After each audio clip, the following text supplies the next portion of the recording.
Okay, hi, good morning everyone. Welcome back to our session.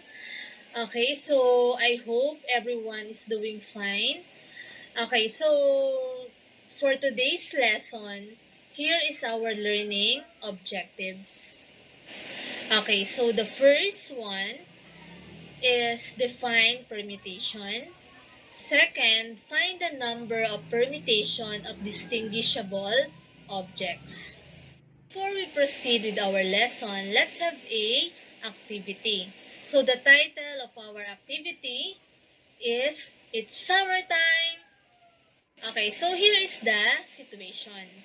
So if you are going to visit and enjoy the scenic view of the three summer destinations in San Andres, Quezon, how many ways can you arrange the three scenic view of the summer destinations?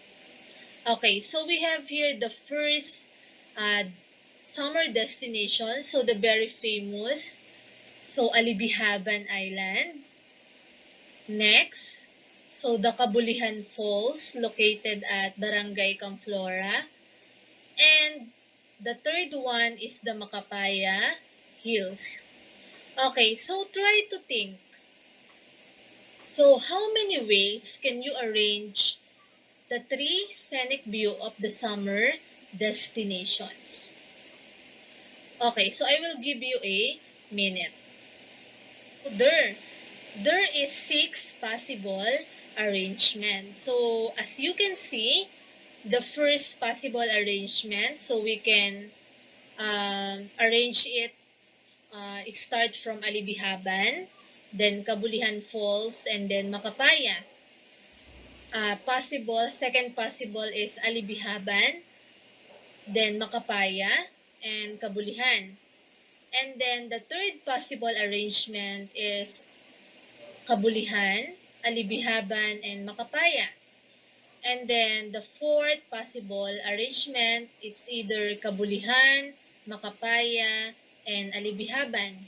And then the fifth possible arrangement, so we have the Macapaya Hills and Kabulihan, followed by Kabulihan Falls, and then Alibihaban Island. And then the last possible arrangement, so it starts from Macapaya Hills, followed by Alibihaban Island, and then the Kabulihan Falls. So there is 6 possible arrangement. Alright? Okay, so before we proceed with our new lesson, let us find out how much you already know about permutation by playing Mathematician. Game ka na ba? Okay, so I prepared here some questions. So all you have to do is to find out what is being asked in the following questions. Okay, so class, are you ready? Okay, so let's begin.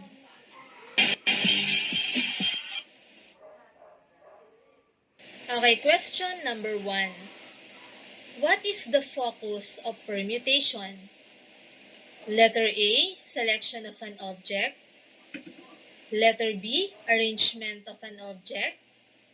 Letter C, tendency of an object to be chosen. Or letter D, all of the above. Okay, so the answer is letter B, arrangement of an object. Question number 2. So find the number of permutations of the letters of the word San Andres. Letter A, 45,360.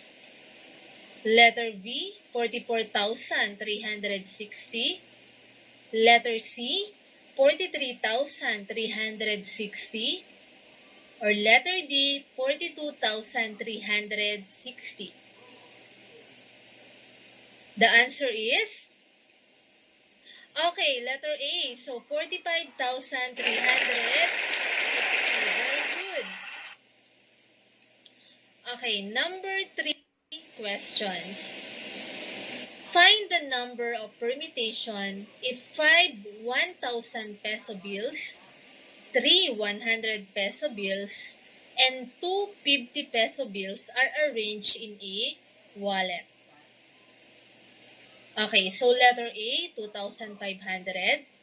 Letter B, 2,510. Letter C, 2,515. Letter D, 2,520. Okay, so what is your answer? Okay, letter D, 2,520. Okay. Our topic for today is all about permutation. So, any guess what is permutation? Okay, so permutation refers to any one of all possible arrangement of the elements of the given set. So, the keyword is the term arrangement.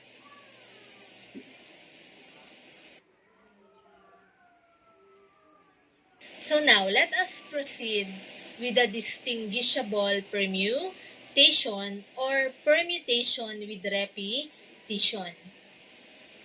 So, distinguishable permutation is the number of permutation of n things where A thing is alike, B things are alike, and C things are alike, and so forth. So we have here a formula in finding the permutation of distinguishable permutation. So we have here P, it stands for permutation, equals, so n factorial all over A factorial, B factorial, C factorial, and so on. Okay, so let's have example number 1. So find the number of distinguishable permutation of the letters in San Andres.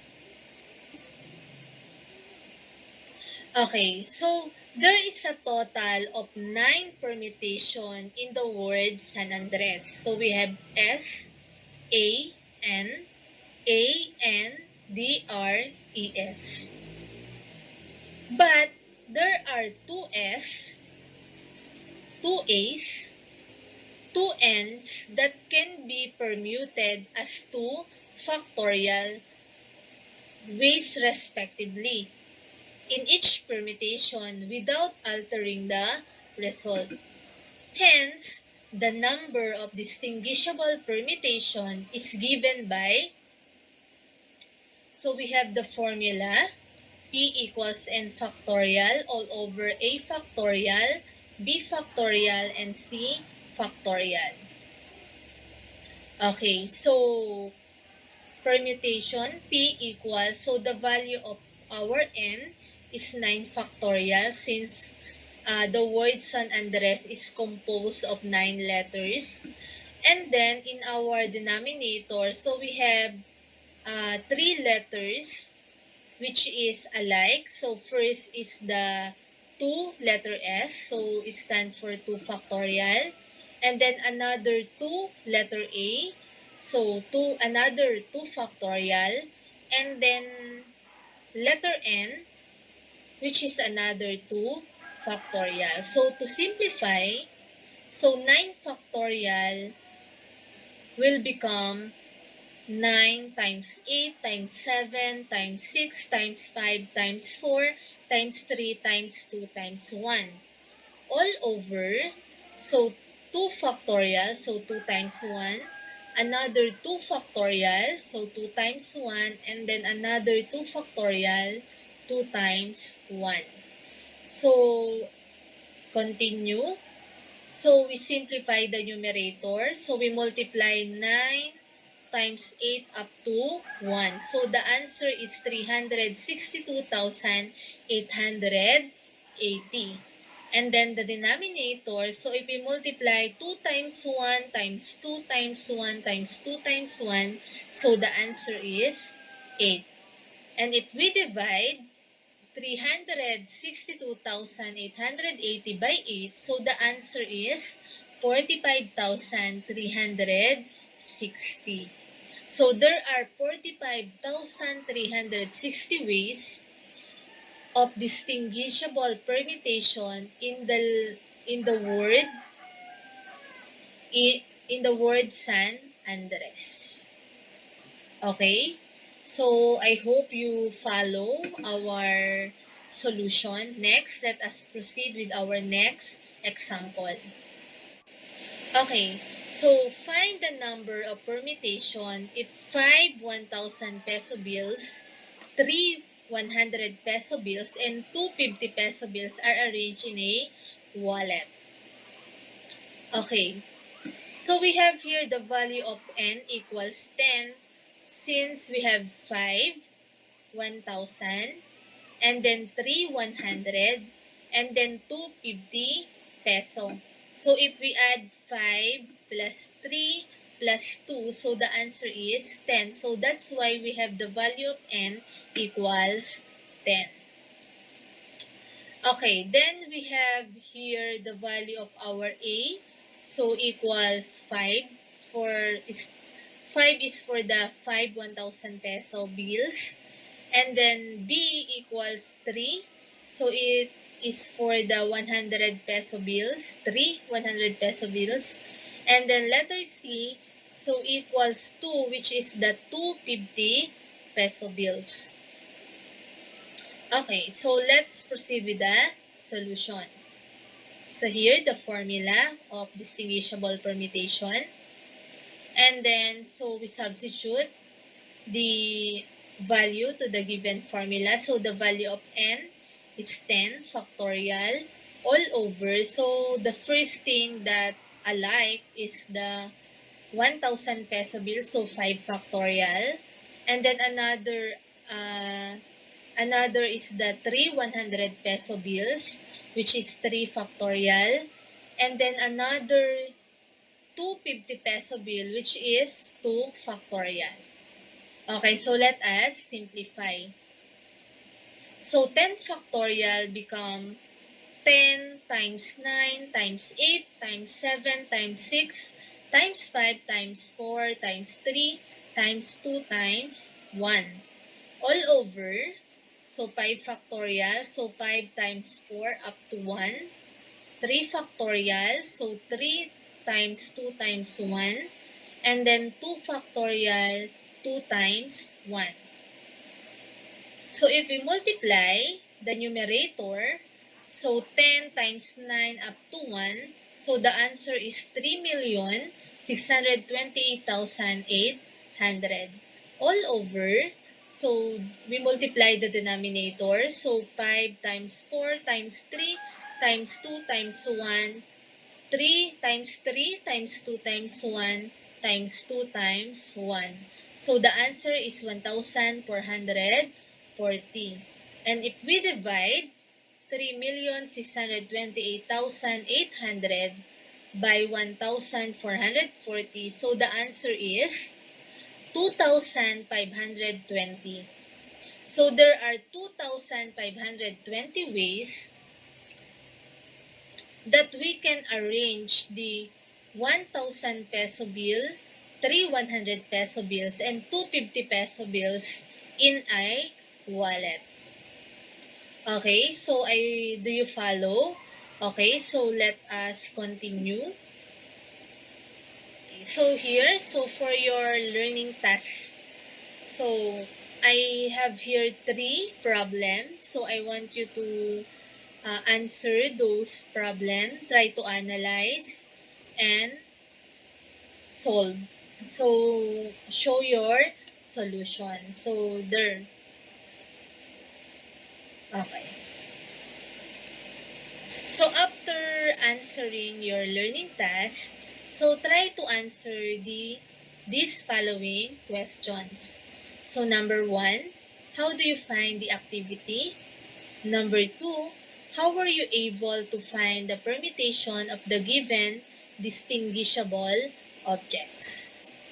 And now, to summarize what have you learned about permutation, so I want you to try this activity. So fill in the blank. So I have here 5 items. So try to complete those statements.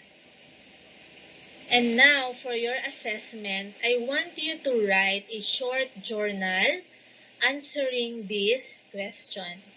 So in solving problems of permutation, it is easier if you use formula. But in real life, we also need a formula to succeed. You, as a student, what is your formula to be successful in the future? Okay, so I will give you 20 points for this journal writing. Okay, so that's it, everyone. We're done with our discussion for today. So I hope you learned something from our lesson. And don't forget to review our previous lesson because we will be having a summative test on Friday, okay? So if you have any questions, again, you can contact me, message me in my contact number. So you can see in your monitor. So my cell phone number and my Facebook account. So feel free to chat or call if you want to clarify something. Okay, thank you everyone for your time. Thank you for listening and see you in our next session. So God bless everyone. Stay safe. Bye!